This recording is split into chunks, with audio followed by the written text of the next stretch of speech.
Garrett Blevins here with an overview of the Starting Strength program. I know you guys have been waiting for this, and so I finally had some time to put up this video. One of the things to know about Starting Strength is, there's whole websites devoted to it. If you just do a quick Google search, you can find a lot of the programs and the variations that I'm going to talk about in this. There's a wiki that's devoted to Starting Strength, and so that's one of the resources that you may look into on the web.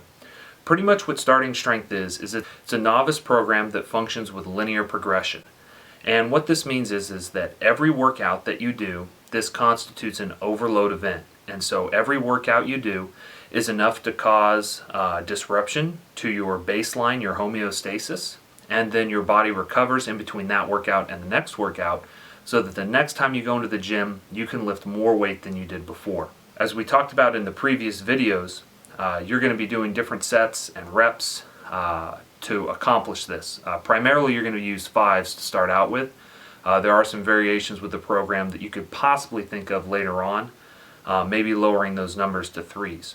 But you don't want to do that until your progress stops with linear progression. And again, linear progression is just adding a few pounds to the bar every workout. Now the basic Starting Strength template starts with an A workout and a B workout. The A workout is your squat, bench, and deadlift, and then the B workout is the squat, overhead press, and deadlift. Before we get too in depth, I want you to think of Starting Strength as a principle and not just a program, because very quickly that A-B workout schedule is going to change. And it gets really confusing if you think like, wow, there's 10 or 15 different variations of the Starting Strength program. It gets really confusing. What I want you to try to think about is Starting Strength as a philosophy. A novice lifter can overload themselves in a single workout, and however long it takes for them to recover from that overload event is how long it takes for them to get stronger and add more weight to the bar. So the principle is add weight onto the bar and set new volume PRs and rep PRs as often as possible. This is going to take a very short period of time for Starting Strength, and this is what I mean. For a novice, you're going to be getting stronger workout to workout. Now, Starting Strength uses primarily 3 sets of 5 per lift, except for the deadlift, which is done for 1 set of 5. The order is always going to be squat first, then your press, which could be either bench press or overhead press, and then deadlift. You're going to do 3 sets of 5 for squat, 3 sets of 5 for bench or overhead press, and then 1 set of 5 on deadlifts. When you start, you're going to be able to progress pretty fast, but let's just stick to 5-pound jumps on all of the lifts except for deadlift. Deadlift will up 10 pounds in our imaginary scenario. So day 1, a person comes in, and if this is you, you're going to have to start out with the bar, and then you can add weight on your first day as long as your form is good. This is where it's important to have a coach or at least somebody that can see you lift and knows if you're in the ballpark of what good form looks like. It's also a really good idea to start recording yourself, and you don't necessarily have to upload it for everybody to watch, but you should review it and look at your form. This also means that you're going to need to do some research on what proper squat, bench press, overhead press, and deadlifts should look like, and learn what type of squat or deadlift you're using. If you need to know what sumo form looks like because you're a sumo puller, you should watch that. Likewise, if you're doing high bar squats, your leverages are going to be a little different, and your form is going to be a little different than if you were doing low bar. And so you're going to have to learn a little bit by watching informational videos or reading articles with pictures online that help you understand your own body and how to work. That's something that is important to do on your own. That's what I did in my own career. As a lifter, I'm pretty much self-taught, but I'm self-taught because I went and learned from people online. I didn't just figure it out myself. I just went and found the resources that were available. So that said, let's assume that you have pretty decent form. There's room for improvement for sure if it's your first day, but you have decent form. Okay, so let's say day 1, you start with squat, overhead press, and deadlift. And you squat 135, you press 95, and you deadlift 185. The next time that you come into the gym, you're going to do squat, bench, and deadlift, and then you would put on, let's say you jump, because it's your first day, 10 pounds. So you're doing 3 sets of 5, so your squat would be 3 sets of 5 now at 145, where you've added 10 pounds, and you'd be benching, so now you're establishing your first bench number, let's say that's 155. And then deadlifts, and let's say you jump up 20 pounds to 205. You're going to be able to make bigger jumps at the beginning because you're just learning how to do the lifts, and so as your form increases, your weight's going to increase a lot. You don't want to go to a complete grind, really difficult first day. You shouldn't be like barely getting your 3 sets of 5 on squat or barely making that 1 set of 5 on deadlifts. It should be pretty easy. Bar speed maybe slowing down a little bit on the last rep, but really it shouldn't be too hard yet. You want to give yourself room to grow, and you want to make sure that your form is really on point. You don't want to move up the weight if your form isn't there. The faster you learn your form and you're technically proficient, the faster you're going to be able to progress because you're going to be lifting correctly. You're going to be using the right muscles at the right times throughout the lift. So let's talk about this. Maybe the first day was Monday, second day Wednesday, third day is Friday. On that Friday, your squat, you're going to add 10 pounds again. So you do 155 for 3 sets of 5. You're back on press, and so if you did 95 the first day, just add 5 pounds on that.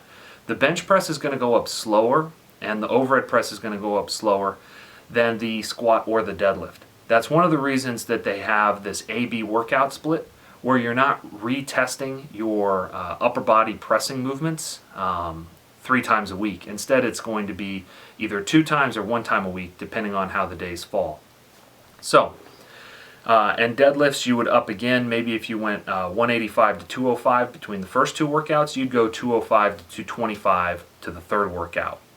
And so you're having PRs on all of your lifts every week. Now, you can continue that cycle of doing the A and the B workouts for a good period of time, maybe a month, maybe 2 months. But eventually you're going to stall on one of the lifts. And that means that a single workout is no longer enough of a disruption of homeostasis to cause an adaptation and supercompensation by the next workout. So what does this mean? Well, this means that you're going to need more volume and more time for recovery in between each of the movements so that you can have a supercompensation and use more weight on the bar for that 3 sets of 5 or 1 set of 5 in the case of the deadlift. So how do you program that? This is where it's important both to understand the principles of what you're doing and what it means as you start to move out of the novice phase, where every workout constitutes an overload event that can be recovered from for supercompensation, and where you're going to have actual planning and training. This is when you get outside of just going to the gym and exercising and getting stronger, where you're going to have to think, what is optimal for me to do on this day so that I can drive gains and keep them going forward. So for example, where you were doing deadlift and squat every day of the week and bench press and overhead press every other day, now you need to add something in. Since you were jumping a lot, let's say 20 pounds on the deadlift, maybe that stalls out first. And the deadlift is also a pretty difficult movement, so maybe you stall there first. You need to incorporate another exercise that gives your body a little bit of a break from that heavy pulling. And so the starting strength recommendation from the book is that you start doing power cleans.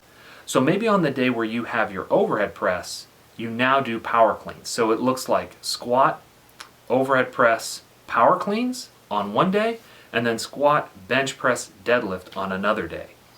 When you do it that way, now just like you were having your overhead press day and the next overhead press day because you had a bench day in the middle, that would give you more time to adapt and get stronger at overhead press.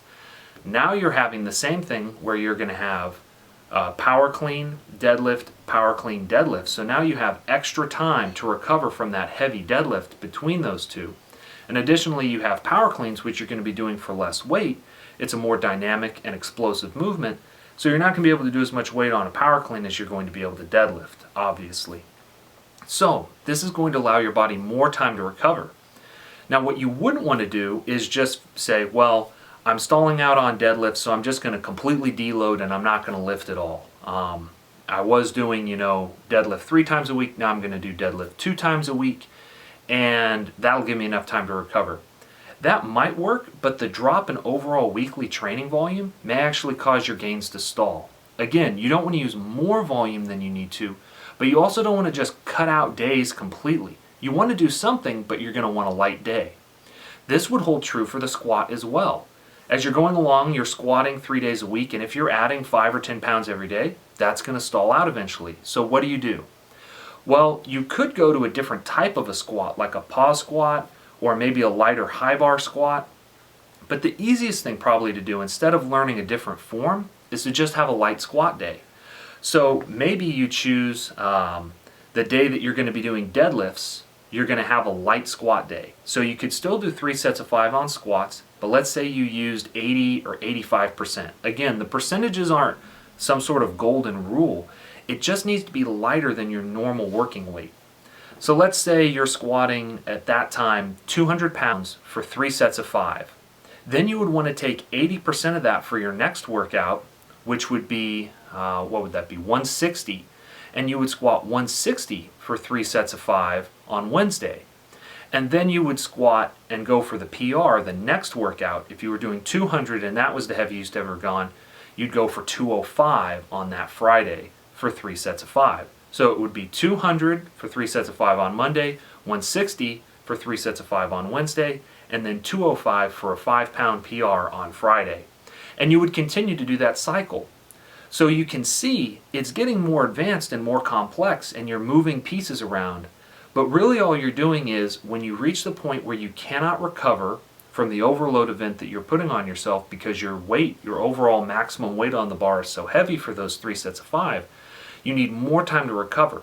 But if you did nothing in between that recovery point and your next workout day, you could detrain. And that's where you have to find an exercise that's lighter. It can be a more dynamic exercise like the power clean, or you can just reduce the percent of the weight that you're using, maybe to 80 or 85% of what you were using for the previous reps, and you can use that. This is something you want to do as a novice, where you can still have linear progression incorporated into your workouts, but you're adding a light day every other day on your exercises. Also, if you're going to go heavy on deadlifts, it'd be good to have a heavy deadlift day where you're setting a PR on a day where you have light squats, because those would complement each other, because you have lighter squats which don't tire you out as much, and then you follow that up and you go for that deadlift PR. Everybody hits sticking points and that happens, and eventually you're not going to be able to just use a workout to workout microcycle where you're going to be PRing maybe 2 or 3 times a week. Eventually you're going to have to progress onto an intermediate type program that would be something like the Texas method, which on day 1 is just a volume day across the board. Then you have a light day on all of your lifts, and then you go for a PR on your 5th day.